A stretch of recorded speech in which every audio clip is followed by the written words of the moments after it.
Hello, everyone. I'm Val Massey, the head of community at Consortium 9. With me today is our CEO, Brooks Brown. And welcome to our continuing AMA. What is this? Are we calling this the November AMA? I think this is November. Well, it is the November AMA. It got delayed because I got COVID and I could barely get out of bed. So we pushed because I can actually talk this week. I was last week, I think I did 2 meetings in a row. And by the end of the second one, I was so hoarse I could barely talk. And so it would not be great for, I think, the setup here. And before we get into the questions, I would just like to say, while you're here on our YouTube channel, we hope you will hit that subscribe button. We know there are a lot of people who watch the videos and aren't subscribers. So subscribe, turn on your notifications, follow us on Twitter, join our Discord, all that happy stuff. Be part of our community. I love social media so much. The Twitter thing right now is... It's like watching a train wreck. I can't turn away, but I feel bad for looking. And again, I always ask the question, Twitter sucks as it is. Like, we're not defending like the greatest thing ever. Like it's just not a hill to die on. Apparently it is. Apparently it's a gigantic hill that's worth dying on. Anyway, despite that, we hope that you will follow us on Twitter. Yes, please do. Are you ready for some questions, buddy? I mean, as I'll ever be. This was a hell of a drop this week. There's a lot in the economy. And I think as we're doing it, people are starting to understand how a lot of the other stuff comes back in to affect it. I mean, we've talked about that from the beginning. As more comes out, these things layer. And as we talk about the token and what we now have been able to call the eternal returns, a lot of shit starts clicking. And so I saw a handful of Discord comments. I'm excited for hearing what I'm going to end up being asked. Oh, this is going to be a lot. Oh, crap. Yeah, there were some good questions this time. One quick note I want to make is if you haven't seen the white paper and you go to the NOR website, we'll put a link in the description to the video, but you have to go all the way to the bottom of the page and there's different things like contact us and blah, blah, blah. And there's one that says white paper. That's what you click. So it's not in the top navigation, it's in the bottom. All right, you ready? Let's do it. Okay. Can we assume that land placement will be randomized after every eternal return? Or, for example, will the best performing citizens of every period be able to choose first? Now, just in case somebody's watching this and they haven't read the white paper, can you give just a really quick, like 1 or 2 sentences of what the eternal return is? Yeah. So one of the things that we'd seen and we have seen and we will continue to see that's a flaw in a lot of economies, not just digital, but also regular, is because they are open-ended games, there is no stop to them. There ends up being sort of not only hyper concentrations of wealth and power, but you also run into this thing where the economy grows and then contracts suddenly, or you have explosions that leaves a lot of people in a really bad place, to say it nicely. And again, further concentrates power. For us, we wanted to, and from the beginning, build something different that enabled people to safely play a metagame with good amount of risk and fun. And for us, what that meant is that we needed to have seasons. It's worked in many ways in a lot of different other capacities, and we wanted to bring that to the world of the metagame. So every season ends with the eternal return, as everything is destroyed and everything is reborn. And that means that our token, that means land, that means everything is and this is the oversimplified version, worth looking at the white paper to hear specifics, and you'll hear me go over specifics. The goal is to sort of allow the economy to find a moment to reset and find its own balance. So if the economy, it turns out, has grown beyond its means one season, it actually is built in a way that it can self-correct and shrink a little bit and get to where it needs to be, or vice versa, that if it turns out there's a lot of room, then the next season we can build. It gives us foundational plateaus that we can have instead of just wild roller coasters that never stop. So that's the idea behind the eternal term. So with land, and land is an interesting one because, again, we're talking about digital land. So we think often of land purely in terms of its concrete thing. I buy this parcel of land in this location. But the reality is you're not actually buying that real piece of land most of the time. What you're buying is its relationship to a lot of other economic elements. So what you're buying, if you're buying a copper mine, you're not buying that piece of land. You're buying its relationship due to having copper to the overall copper market. That's the land's relationship to that marketplace. If you're buying a piece of land in a city, you're not really buying that piece of land. You're buying its location in coordinates and relationship to other pieces of land nearby. This relationship aspect is what resets. This is the thing that changes. It's not so much that your land is this random thing you get every time. You don't have this sort of randomness. It's you grab the piece of land, you go, you're there. You have the relationships with stadiums, games, other people, all kinds of things that end up impacting you, your growth, the growth of your business, the growth of your land, all the fun stuff. And then at the end of the season, the eternal return comes, wipes everything clean, your land picks up, you put it in your pocket, and everyone sits back. It isn't just that the best performing people get to go next. There's a series of things that happens. Your aspect is a major element in terms of who gets to place first. Not just your aspect, but the parts of the aspect. The best performing and has a fifth aspect of the 9, you still need to wait until your aspect's called. So if you're like the best person, but you're at the very end, that's not really the setup. You need to have sort of a mix of the two. So think of it as stanchions, and like we talked about the aspects, it's a very intentional caste system of these people come first. Within that, there's their own divisions in terms of performance, in terms of what the aspect is, that kind of puts them in that setup. So you're talking about overall that thing. Now, land details themselves, when a purchase happens, people will be very aware of this. We're not selling land sort of randomly. People will be able to see what they can do with it in terms of like the copper mine or the relationships it'll have with the larger economy, as I mentioned. But the location itself will be something that you will be able to move and refine over time and shift how you sort of deal with those things. That's the sort of underlying thing. It's not so much that it's copper mines or any of that bullshit. Again, it's just the relationship that land will have with a larger economy. And those relationships are what we want people to ultimately be able to set up. It's a metaphor. We're not doing that. We're not doing any of that other shit. It's a bad example, but I'm just talking about an abstracted nature of the way these things work in our world. It's a metaphor. Right. So yeah, the copper mine is a metaphor. There won't actually be copper mines. Right. It's, again, the land has relationships to the things around it and to the overall economy. And these are the things that you'll be aware of before you go in. The relationship literally in its location is one of those elements, but it will change, and you will have the power to change it based on performance aspect and a few other things. I hope that answers. I think it did answer it very well. Next question. Can land parcels be transferred to different gaming arenas within Khora, or is it just bound to one's game arena and town radius? Oh, good question, because this is a misunderstanding of how we're doing stuff. And it's a good misunderstanding because it means we probably need to work on clarity here. The locations are not based on stadiums. You're not near this stadium or that stadium. You are within the city, as are the stadiums. You have a relationship. Think of it as in any city, you always have a distance to every stadium. You know, like in a normal city. That's the setup. You are coordinates within that, and your relationships are set up there. The ability to buy other land, you can do. That's perfectly fine. The ability to trade, you can absolutely do. But you're not talking about necessarily transferring from one stadium to another and being blocked out of all of those. If, for example, you find yourself as a business working between 2 games, or you have 2 games that you want to work with, or even 3, the ability for you to place yourself in concert to all 3 of those is possible. You won't be as close to any of them as one person who's focused and gone right next to it or placed theirs up against it. This is the intention, is you are deciding the relationship you're having with various games and economic elements as you place the land. It isn't an either or choice.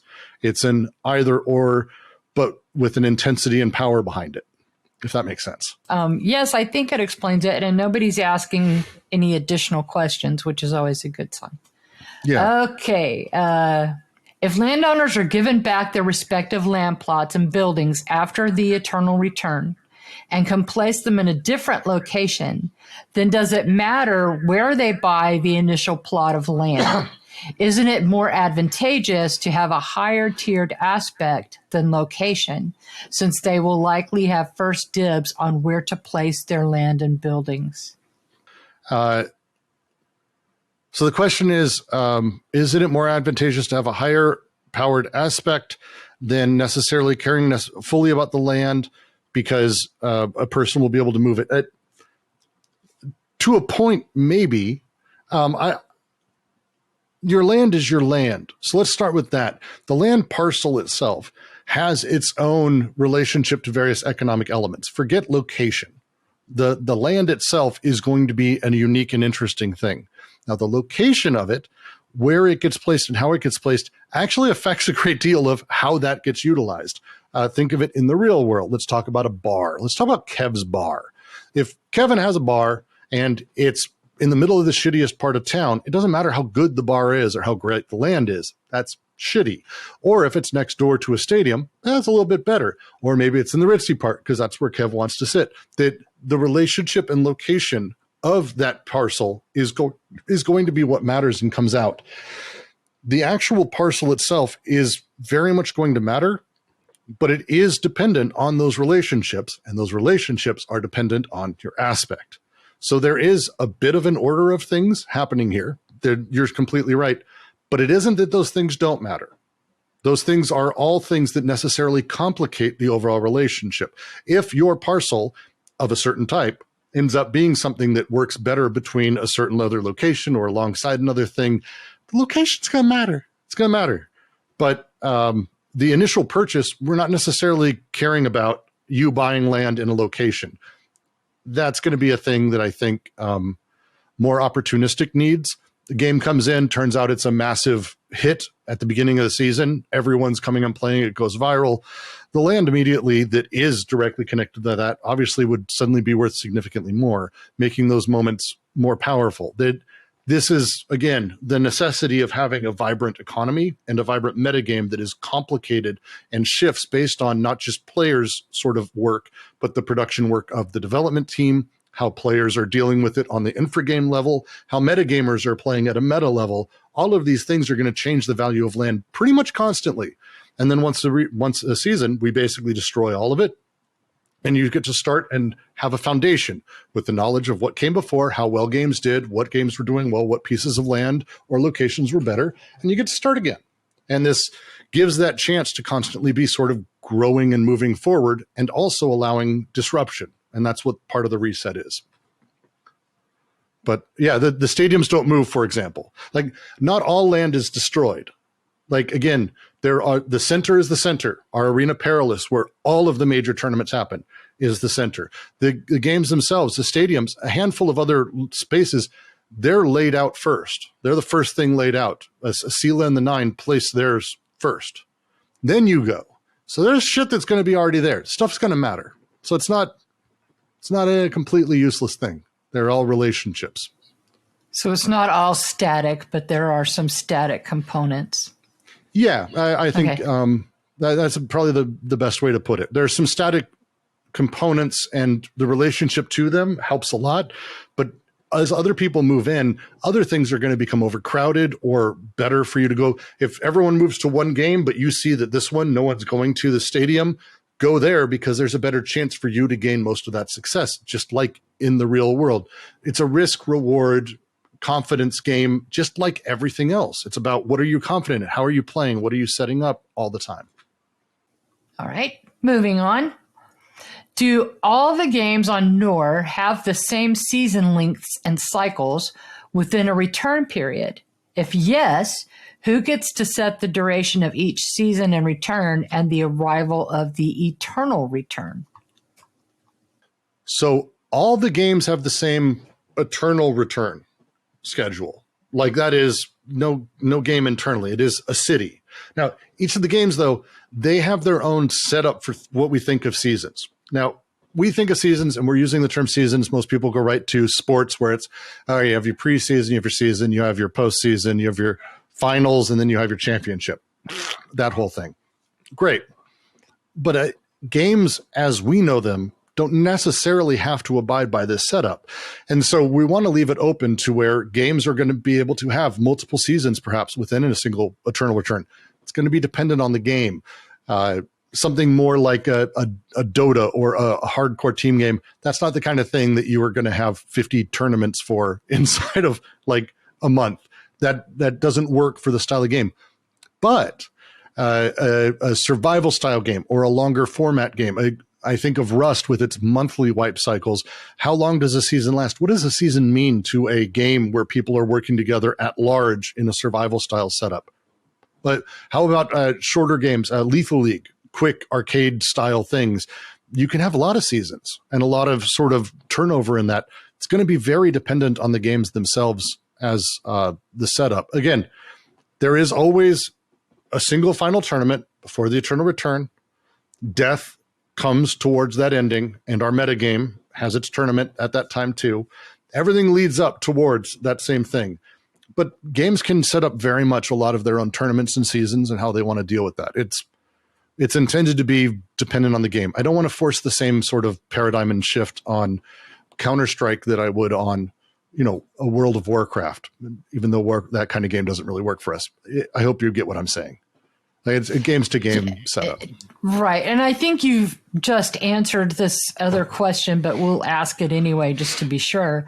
Does the Eternal Return happen across all gaming areas within Khora at the same time, or is it set by the developers of each game? No, it's total. Everyone has a shared economy and a shared land and a shared metagame. The metagame is the game of the games. That's what it means. It's the game of the games. And as we're resetting that is for all of them. The individual seasons think of them as here's the tournament for this one and we're running another. It's the Cherry Bowl, the Rose Bowl, the Taco Bowl, I don't know, whatever the fuck else is coming up. Like, just going through all of them. That's Taco Bowl sounds delicious. I'm hungry for one now. That's fine. Yes. But that's the setup. It's intended for everything across everything. The games are just games. You can keep playing them. The Eternal Return doesn't turn the games off. This is the metagame. The Eternal Return affects the metagame. And the metagame, there is one metagame, and everything is destroyed for it. Okay, moving on.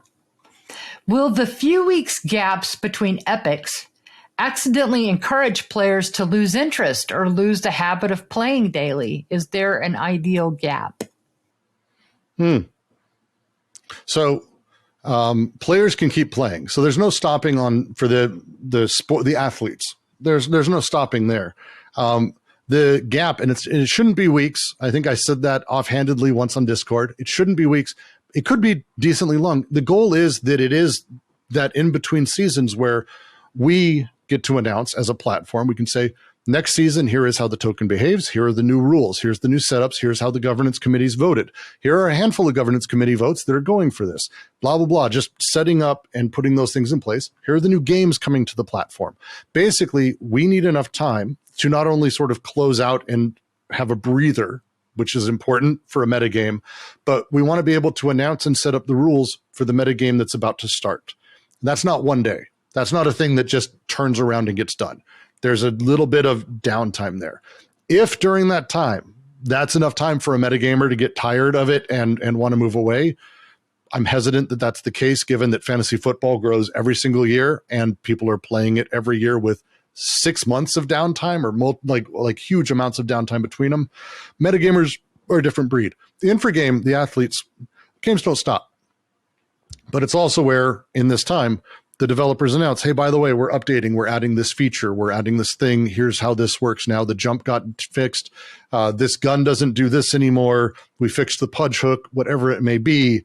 We want to have that moment so we can say, here are the new rules so everyone can know. It's not going to be weeks, it's not going to be a day, but it is intended to be a breather moment. A breather moment. Yeah. Will the eternal return be an instantaneous event where the assets left within the city are converted back to fate immediately, or will there be some downtime between the destruction and rebuilding of the city? So the technical and unsexy answer is, of course, it's not instant. This shit's going to take a bit to reset. Like a best case scenario, I don't think anything is instantaneous at the scale we're talking about for doing this. That's the unsexy answer. The other side is we want to celebrate the destruction of it. Like this is not a small thing that we're doing. By doing this destruction, we want people to be able to take part in it. This is just like a death in one of our final rounds. This is the end of an epoch. This is that moment where we sit down and go, look at everything we did. Now we're done with it and we're moving forward.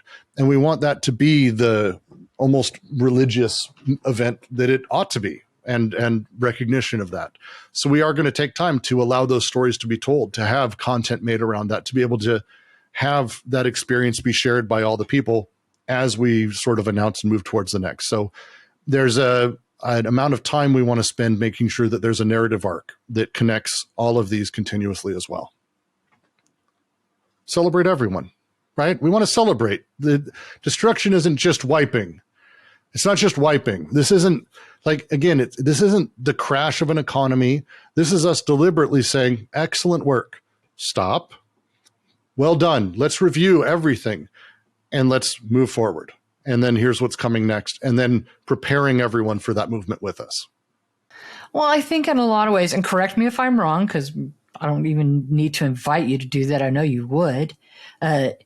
It helps people who are new. You know, it's one of the struggles with a lot of games is, you know, your friends have already been playing for a while, or you come into it late, and then here you come and you're behind the eight ball from the beginning.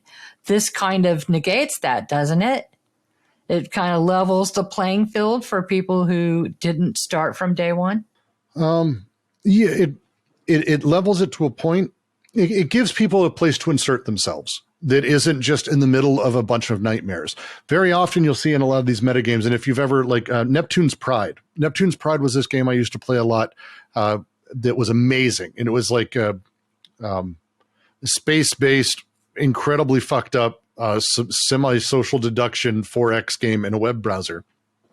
And the challenge with that is if you weren't there at the start, and we're talking like month, 2 month, 3 month long games, if you weren't there at the start, you weren't going to be able to catch up on the complexity of everything that was happening. And this is one of the challenges with most of these economies, especially Web3, but just in general. If you join halfway through, you're not part of the in the know crowd. You're not part of that influential group, but you're also not aware of fully the direction everyone's moving or what opportunities there are. By doing this and saying, hold, stop, here's everything that happened, here's everything that's about to happen, it gives people a chance to insert themselves and to be able to join properly, even though we are rewarding those who did well, and those who did very well in the previous season will have a little bit of a bump. That chance for everyone's story to start at the same moment and for each season to be self-contained gives metagamers an insertion point that is incredibly important to the way that they play in their mentality. All right. This one's a little bit long, so stay with me. I edited it down as much as I could without just destroying the actual question. How do multiple aspects belonging to a single player merge into the economics? Is only one playable per epoch, and a choice must be made which to play, or can someone have multiple aspects in play at once to gain the associated advantages? So this means, you know, so first of all, I can answer, I think, pretty plainly. Okay. The aspects are your soul. The aspect of you get one of those. Now, having 3 aspects of the third or 2 aspects of the second, no, you don't get to double up or play 2 people.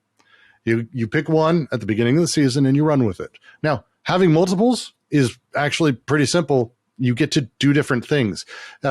Aspect of the 2 has two different aspects, really. For example, I'm naturalist architect. Simple.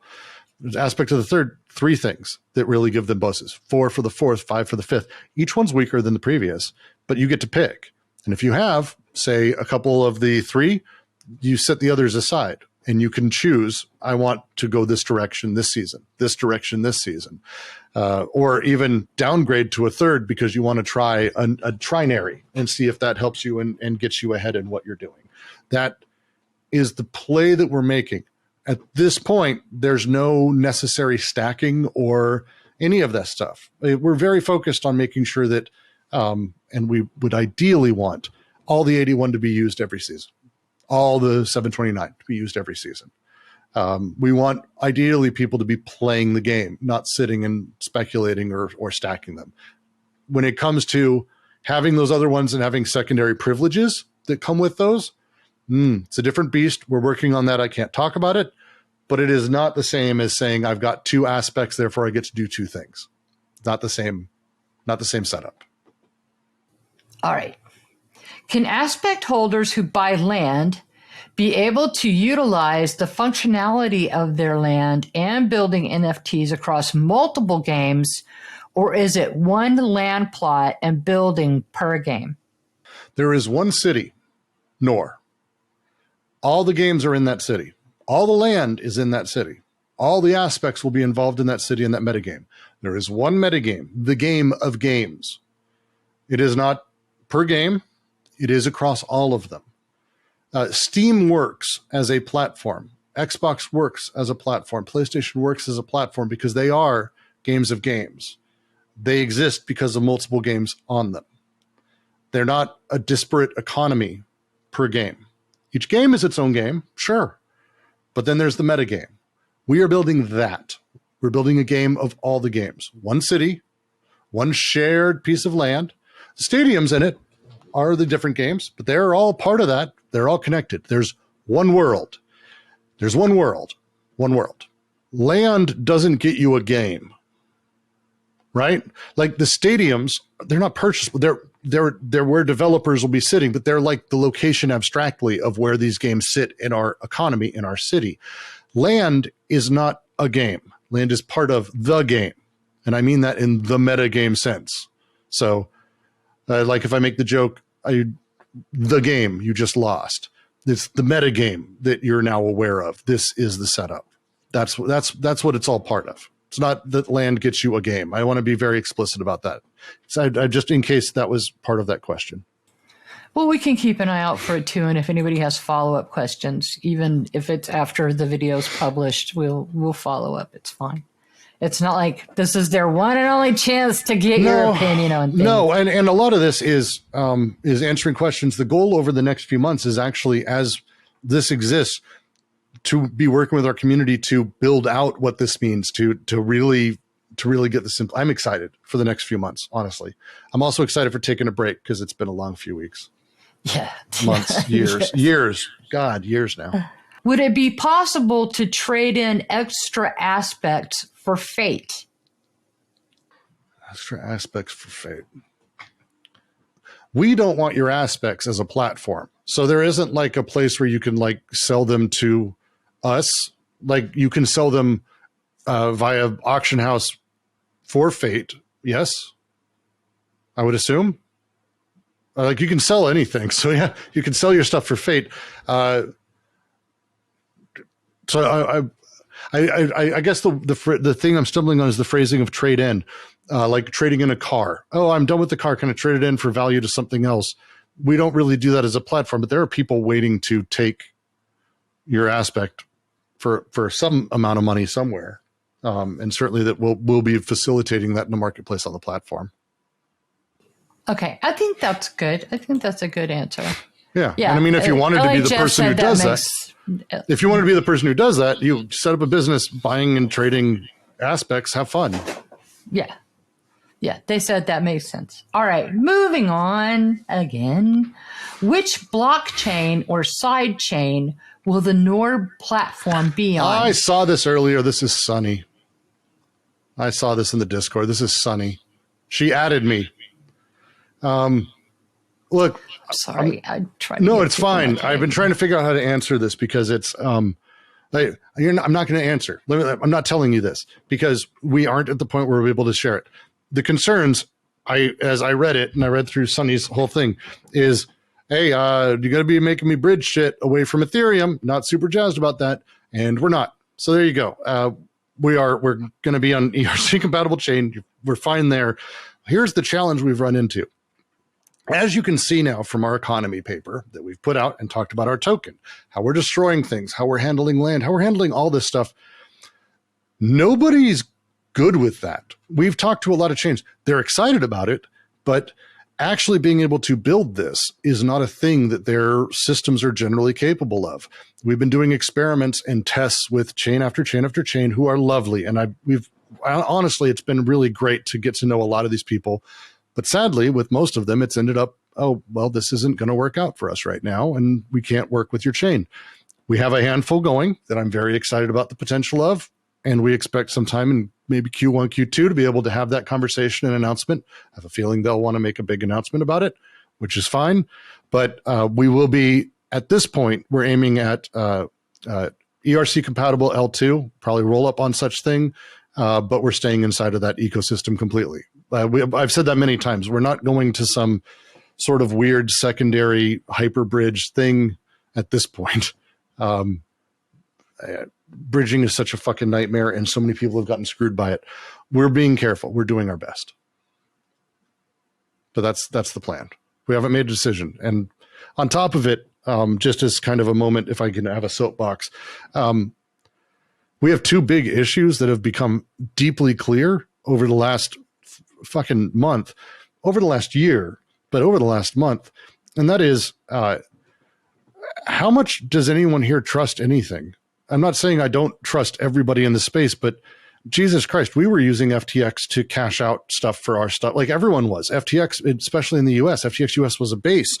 And they're not alone in being this sort of weird nightmare where, what are we going to do? We're part of the ecosystem. Now they're collapsing. And so we have, at this point, not just being American citizens, because it's going to be hilarious with securities laws here. Thanks so much, everybody. But the ability for us to build legally and smartly has pushed us in this direction even further.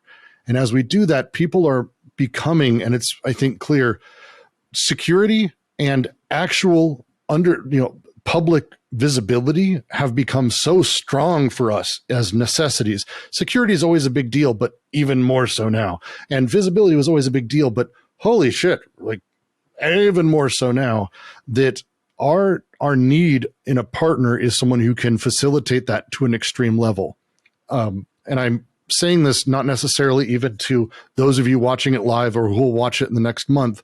You people are like me. You enjoy the risk. You enjoy being on the cutting edge.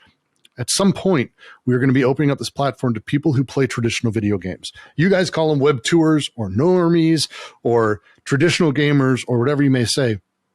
When we onboard people, we cannot be in a position where an FTX can destroy us. We cannot be in a position where people are fucked or having to care about weird security bullshit or having all kinds of stuff. We have to worry about so many of these things. We are building a closed, self-replicating economy. There will be ways to pull stuff out and go elsewhere. We're going to be allowing that, but we are very, very set on building this. And for that, we need to make sure that it's for the masses, that it's safe and it's secure. And that safe word, secure is part of that. But Jesus Christ, the stuff with FTX has put us in a position where it's much more difficult to have discussions about large scale partners without having lots of due diligence with them at this point. Because 4 months ago or 5 months ago, FTX was presumed to be completely safe. Like, and I don't mean even slightly. I'm not talking about, oh, this is like, it says Celsius. No, like FTX was going to be here forever. They were the thing. And so our due diligence has shifted in the last couple months, in the last month especially. So just being aware, we will be able to share that. We're staying ERC. We're not going off of that. You don't have to worry, stress about any of those things. But we are also doing really weird shit. We're a closed economy, and these things have become even more important. Sorry for the ramble and the soapbox, but the big deal for us is underneath it all, we're going to try to get away from, and you all should be knowing this, we're trying to get away from calling ourselves a Web3 platform, a crypto platform. We are a platform that uses crypto. We are a platform that uses Web3. We are a decentralized esports metagame. That's what we are. And it doesn't matter any of the other shit. It has to be perfect. And it sucks, but it's true. It has to be just perfect. No, thank you for going on that rant, because I think there were some important little nuggets in there. So that's good. I've been watching so much of the Sam Bankman-Fried shit and then the nightmare with all of that. And like, I'm not to cast aspersions on him or anything like that. It's just, I watch CoffeeZilla. I watch what everyone's saying. Yeah, I saw CoffeeZilla interviewed him, and I need to watch that. It's the new one's worth watching. And again, it's the stuff that he's saying in there is like, again, a few months ago, everyone was using this for transactions, and it's scary as shit to us, especially that we are building something that we want to last 10 or 15 or 20 years. We need partners like that. And it is more difficult than I thought it would be. There are very good partners in this space. I shouldn't say there's a lot of them. The bigger names do have eyes on that, but there's also a few of the bigger names who don't. And there's a lot of smaller names who really don't have eyes on long-term. And we do. So it's just taking time. Sorry, Sonny. I know that's absolutely not the answer you were hoping for. All right. How will players exchange their respective crypto to purchase Fate? Will NOR have its own decentralized exchange? If so, how will the DEX be seeded? So we can't fully talk about that right now, but I will say a DEX doesn't really apply to us because a DEX presumes that you don't have a fixed value to your currency. We will. And so it's a little bit different than a DEX, a little bit different than a traditional sort of listing. And it's not so much that people are going to be exchanging crypto for like a random amount. I mean, they may be at some point, but not with us. For us, it's very much about keeping things steady, safe, and at that base value. So probably more akin to a virtual currency than what people traditionally know as crypto, but also it is crypto, so it's not going to be like a virtual currency. So it is something that sort of sits between those in terms of experience. But we're not necessarily being the ones to convert crypto. We're going to be doing a lot of stuff in USDC or that setup. So it's a very different mentality. Okay, some of this we've already discussed, but I'll go ahead and ask the whole question anyway. Do you have a partner DEX in mind, or will you just create an exchange where people can only swap Fate with USDC and vice versa? If this is the case, do all NOR users have to purchase USDC elsewhere before purchasing Fate? So the last question, which is, does someone basically have to come to us with USDC? No, the hope is not. I can't say exactly what the setup is yet. We have a handful of partners who have expressed and shown us ways and paths to basically enabling a very simple, basically cash transaction, simplistic transfer that allows these things. But that setup, I think we will be able to talk to. Beginning of this season, though, Fate is distributed to everyone in the economy. And this is not like a small thing. It's not just the top people. We do quite literally mean it. It is distributed fully. Everyone who is part of it gets Fate. You get that for being part of our economy. And it's not a buy-in at the beginning. At some point, you have to have an aspect or land or something, but that is what grants you your Fate distribution. In terms of buying the rest of it, and what happens in the rest of it, we've talked through the goal being that people who spend said Fate, it goes right back up for sale for consumption once again. Our Fate token is not about holding on to it. Our Fate token is not about speculative value. Our Fate token is not about liquidity pools. In theory, in some weird way, someone might take it out and go do weird shit with it. Fine. It's not what we're doing with it. For us, our Fate token is about making sure people are able to make the purchases, that people are able to make secure purchases, and that they're able to do the thing they need to do as a currency within our economy and our closed economy, safely, securely, and simply. And that's the base setup. Ultimately, I would even question at this point how many exchanges you think will actually exist a year from now or 2 years from now, given how everything's going. And that's where my brain is at. I'm actually, if FTX had one giant deposit bucket for everyone, including the riskiest, as well as the people who bought to hold, if holders and degens both were in the same bucket, how many other people are doing that? That's terrifying to me. So for us, safe, easy transactions, doing away with a lot of this hyper complexity that is intentionally done to sort of obfuscate what's happening beneath it. For us, it's the activity of the token that matters. It's what you're doing with it, the utility, your actual purchasing of business materials and land and players and broadcast centers and streams and advertising inside of the meta economy. That's the goal. But next year for a lot of the deeper details. All right. I mean, it's tougher that way. How will you onboard new crypto users / gamers into the NOR ecosystem?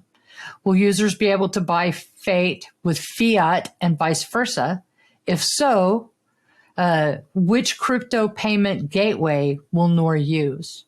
Again, I kind of feel like you've already answered this. But I think so too. I can't say which which gateway, because again, we're in a handful of partners, but for the most part, we want it to be frictionless. It's a big push for us. And I would say, for example, MetaMask is not frictionless. It is not. That's the most user-friendly that often people get to. And I would say it's the opposite of user-friendly. It's incredibly complex. For us, the platform outside of the stuff that you're aware is crypto, like we're not designing it to be crypto user experience. Crypto doesn't really have a user experience. It's at best an accidental user experience. I think you would say it's just not friendly. For us, we're going to be making it beginning to end much more like what you expect from a real full fucking economy with a real full fucking currency. And that, I think, is going to be interesting. Next year, we'll be able to get into those details. We have things being built that I'm excited to be able to start sharing towards probably the, Q1, Q2, actually visibly, but we're going to be sharing a lot more of the details of how this functions at a technical level as those partners come on board. Again, we're being way more picky than we probably have a right to be, but people are super excited about our project. And so we're very fortunate to be picky, and we're taking advantage of that fact. Alrighty. I was looking to see, I saw somebody typing in the YouTube chat. I wanted to make sure I wasn't missing a question. All right. Will each game within NOR have a certain allotment of the Fate pool, or will all games have an equal distribution of Fate? If the distribution is allotment based, which factors will be used to determine the percentage received per gaming ecosystem and users? Let's not think of it as per gaming ecosystem. That would be a very particular sub game within the larger metagame. Let's instead talk about the actual metagame. Games, as they join, effectively free up Fate. There is a set amount of Fate that exists, but consider it like Frozen. As games join, they free it up and it gets dumped out. It is not that game necessarily, you have to have interacted with that game in order to do it. You have to be part of that game to do it. No, the distribution's based on, like with everything, it's your relationship to the location of that stadium is part of it. Your aspect, bigger part of it. The location of your land, bigger part of it. The activity you did the last season, not just for that game, but across the board. Productivity as a metric, super important. Stream views, tournament wins, how many teams have you led to the championships? These things are going to be sort of what sets up the Fate users get. Games don't get Fate. Games enable Fate. Yeah, that's how I would put it. Are you done? I never know when you're done. I'm done. That one I'm done. I think I'm done there. I could ramble about this for a while, but I'm trying to figure out if I answered it successfully as it is. I think so. All right. Do you have a date on the land sale? Is it going to be before or after the fourth aspects are sold? It'll be after the fourth aspect. And no, we don't have a date. It'll be basically it's next year. I mean, it's not this year, so don't get excited. It's probably not early in Q1 or Q1 at all, probably. We're from here, and as I've said, and it's part of the frustration, we can build fast and break things, the Facebook sort of methodology, and a lot of people have that. We did a little bit of that, and we were, I think, very careful, and we still had things that broke as we were doing it. We had too many bots. We were not happy with a lot of the process of our third aspect. And the whitelisting of both, we were very unhappy with, I think is a safe bet. From here, we want everything to be on our own infrastructure, which means we need a handful of security bits in place. We need other things decided first. So it's going to be a bit, sorry, it's just going to be a bit. And land will come after that because the land necessitates us having the rest of these things in place. Definitely. Yeah, I'm a big fan of having a different way to do the whitelisting and the minting. That was not good. Yeah. All right. This is the last question that we have. Regarding fate distribution, will it be distributed based on all of the aspects that you own or just the one that is active? It's the one that was active the previous season mixed with your productivity and your land and all of those things.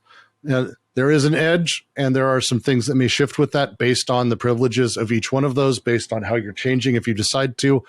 There's a complexity there that I'm not necessarily going to comment on because that's more of an emergent sort of behavior. Generally speaking, it is the active one from the previous season is the one that would primarily be, it's the easy answer for me. Yeah. If you decide not to have an active aspect and you sit out a season, you don't get shit. So you have to have an aspect activated to get it, but it is based on the previous season and the productivity there. There's some modifiers based on how you change because of privilege. As we describe in the white paper, there's a handful of things, but I think those are at best minor in comparison. Yeah. Ooh, got a question from the chat. Where does the first liquidity that backs fate come from? Oh, well, from us. I mean, that's the easy part. We're putting in the money to start the system and backing it ourselves. It'll be in the contract and done. It's going to be not hiding inside of a bank account that we share with another company. Sorry, I've gotten a kick out of some of these fucking conversations. We will be providing that first liquidity. And part of that is actually provided by all of you because you guys are buying and selling and trading aspects, and that stuff goes into our bottom line. But we will be doing that and setting that up. From there, the goal would be that the ecosystem, as those multiples of backing, which again, if you haven't read the white paper, as fate is sold, dollars go in, and that amount in that contract grows, despite the amount of fate not changing. Doesn't mean that fate is worth more. It means it is backed by more. As that ends and we have that capital is then deployed to further games to join and then to create and free up further fate. So it can grow. And as it shrinks, it shrinks. We have a natural corrective mechanism that doesn't cause people to lose their shirts and also provides great upside if we're able to make it into next seasons. It's not actually a significant amount of capital up front. We're not putting 100 million in. There's a whole thing there. Don't worry about that. But we will be doing that backing ourselves. All right. Any other questions? Going once? Going twice? I think that'll do it, buddy. Yeah. That's right, that last question's a good one because it's the thing underneath it, and it's tease it out, design it out, model it out, have fun. We've done this. Underneath it, each season will end with X amount of multipliers of backing. That backing determines what happens the next season. If it's too little, well, it means the economy needs to shrink. If it's too big, it means the economy needs to grow. But economies can't grow based on pure speculation. They need productive forces underneath it. So we add games. That's what the multiplier is for. And that's what the governance panels help us do. And developers help us do, is finding sports that can come in and fill out those positions, which causes the economy necessarily to become bigger, more people to play, more labor provided, more value, more tournaments, more growth. And if we get to a point where we're way too big for our britches and we turn out to get a 3x multiplier, maybe one of the two of the games need to go the fuck away. And the system's built for that. And it's a reset rather than a weird speculative sort of bubble that bursts, which is ultimately what happens if we don't do this. This is the underlying genius of the system, is it embraces the crash that is inevitable, and it makes it part and parcel of the setup. Right. So just to kind of set expectations for the next few weeks, for the rest of the year. We're not going to do a December AMA. Like, this was it. I just want to say, like, I'm not taking a break from Christmas. I'm giving everyone at the company like time off. I'll be in Discord. That's what I was going to say. Yeah. We're going to be in Discord and hanging out. Everyone from the company is encouraged to do the same. I'll be playing some video games. We'll maybe stream a little bit, but it's like casual, because I quite literally gave everyone 2 weeks off for Christmas, because I want my team to have a good time with their family and reward them for what I consider to be a hugely good amount of work. And I need time off because I haven't had any in 2 years now. So this would be lovely. I don't count being sick as having time off. Right. So the AMA schedule next year will change a little bit. James Egan and I will be around in Discord just to even through the Christmas break, because that's what we do. You can't just not have anybody in there watching, because that's when bad things happen. We will pay attention when the video is edited and we put the permanent one up on the YouTube channel. So if you have any follow-up questions, we'll keep an eye out for those. Please do not at Brooks or at one in Discord. Let the man have some rest. Yeah. Anyway. I'll be around. I'll be around. Yeah.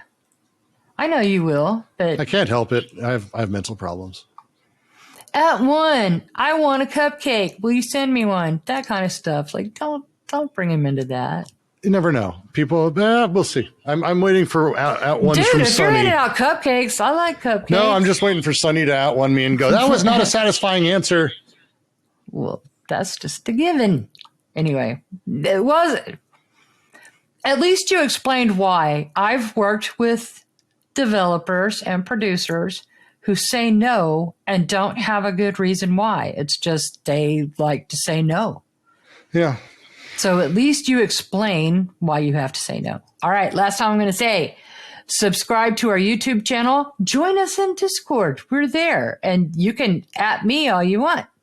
And that's all I got. What you got, Brooks? You got to say goodbye? This has been good to finally get out there. And there are things I'd like to be able to share, but again, we want to be able to not have to pull back. None of this stuff we're pulling back. That's the fun part. From here, it's details that we want to make sure we get right.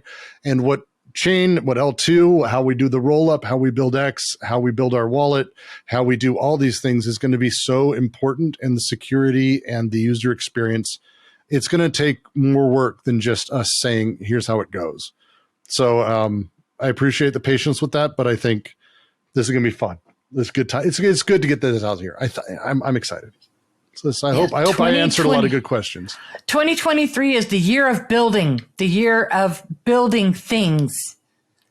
And I don't dare say 2023 is going to be a better year than because man, I said that last year before New Year's, and 2022 just sucked for me. So, all right, we're done. So thank you, sir.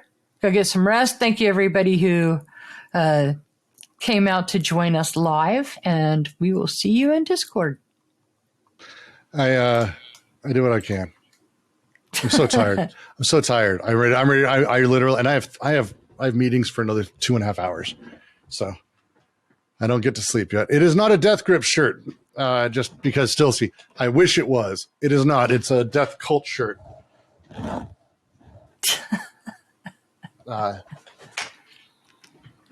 It's a good shirt. All right. I'm just sharing. It's Stilsey likes the shirts. He's cool. I know. Yeah. Still T's on. All right.